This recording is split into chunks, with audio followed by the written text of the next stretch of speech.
If the election were held today, I believe that Joe Biden would win the election.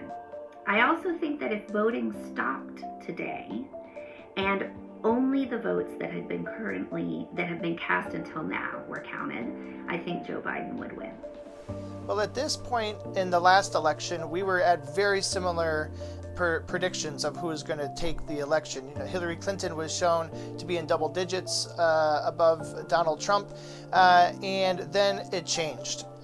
So we're in that same spot now where Joe Biden has some of these double-digit leads, but Donald Trump could, as he often does, find ways to sway those votes in the last week. The race isn't over until it's over, and we've also learned that despite what the polls say, that's not a guarantee of how things will actually shake out on election day. There are some things that are different this year and that make Trump's path to potential victory slightly narrower.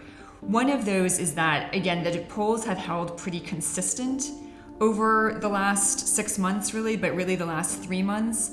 We expected some kind of convergence, some kind of fluctuation, as we saw with Trump and Clinton, and that hasn't really happened.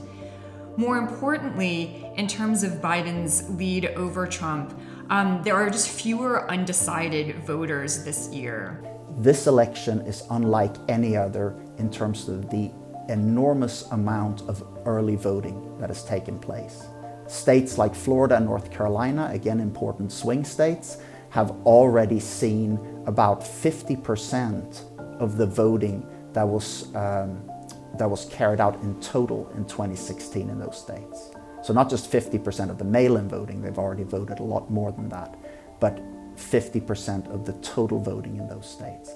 And that makes relying on previous models about turnout and voting a bit more difficult in this election.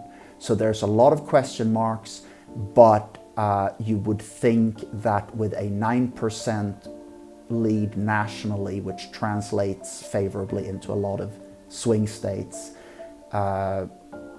this looks like a Biden win.